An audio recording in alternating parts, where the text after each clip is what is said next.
In this video, we're going to focus on how to make an onclick function in HTML. And the onclick function, to be honest, is a quite fun thing to use and to know. And the main reason is this: you can do so much with it. So let's start and explore exactly how to do this right now. First of all, with the onclick, we're going to create a div. Going to create a div. Div here. And then we say here, I'll make it a class, and this class will be box. Alright, and within this box we're going to put in here a button, and this button will be the onclick button. So we want to do this in HTML, and what I want to do as well, because now we have this button here, let's give it a little bit of design here, a little bit. So what we're going to do here is we just give the button a bigger size. So the button, there we say here, padding, we'll make this 20 pixels by 40 pixels, and I would say background will be let's say black, or no, black's probably not the right color. Let's make this steel, or was it blue, steel or steel blue? I guess that's the right color. Alright, steel blue, that's fine. There you are. So we have now a nice button here. Alright, so what we want to do now is basically we want to trigger it. So how can we trigger it? Because basically we want to do it in HTML. And this is why I use the onclick. To use this in HTML, you do here you put in here the onclick and an equal, and then double quotation, and within here you're going to put in a function. Of course, right now there's no function, so let's create a function first. So first of all, we're going to type in a script. So we have here the JavaScript, and within here the JavaScript, you can put in any function we want. In our case, let's adjust the item of, let's say the box here should have a different color.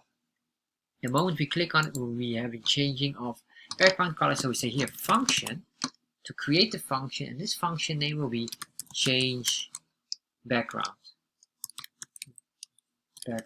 Alright. And within here we have parentheses, and then open and closing brackets here, and or curly braces, sorry. And then once we have here the following, so what we want to do here is, first of all, we have the onclick. This onclick means when we click on the button, it would trigger something in JavaScript. However, right now it triggers nothing because we didn't specify.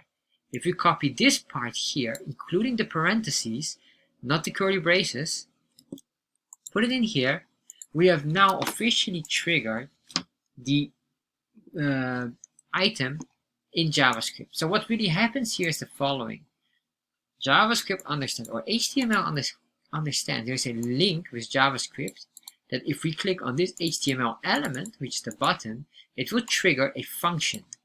Which function it is? Well, this is the name of the function, and then it will search in JavaScript for this function. If it doesn't have this function, it will give an error. Sorry, we cannot find this function. But if it is, like in our case right now it is, it will start to do something here. So for example, we want to give the box class a background color, so we can use here the query selector.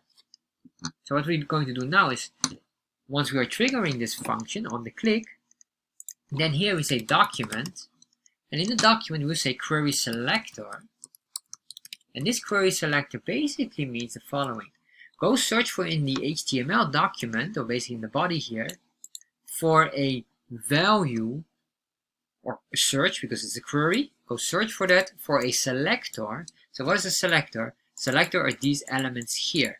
CSS call these selectors, and JavaScript as well. So search for the selectors, including class, ID, etc., etc. These are all parts of indicating a element. So we say here, this element or selector, double quotation, of a single quotation here because it's a string. What we're going to look for is the class, which is the box is a class, so we need to indicate here a dot. Then we say box, and then we say here, what will happen with this box selector? Well, basically you want to change the background. So we say here, we're going to the CSS style, and then what we say is background, and then color is capital C. And the reason why this is a standard command in JavaScript, equal to the value that we are indicating. So let's say if we click on that, we get a color of blue. So if we save this now, refresh, We click on that, and now you can see our box div becomes blue. And you might wonder, why is it not the entire screen? And the reason is simply because we didn't indicate the height and width of the box. So it's a default color. If you look at your computer, it is a default height, width and height. The height is depending on the button, and the width is just full screen basically. And that's it. And this is the way you can do it. You can do it also differently by putting here a value, and then this value will be recognized if we put it here as well, and then this will be more automatic. Why is this necessary? Imagine you have not one item, but you have 3 items, and this one will be blue, this will be red, and this one will be white, or well, let's say this black. So it's not too many bright colors. So in here you can say blue, black, and finally white. That's the colors.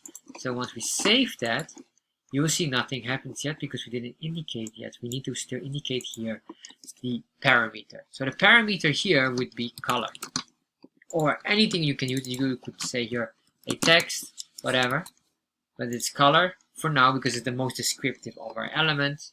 And then we say here, this is not anymore a string, but this is the value of color. So we copy this color here, put it in here. Remember, it's a value now, not a string.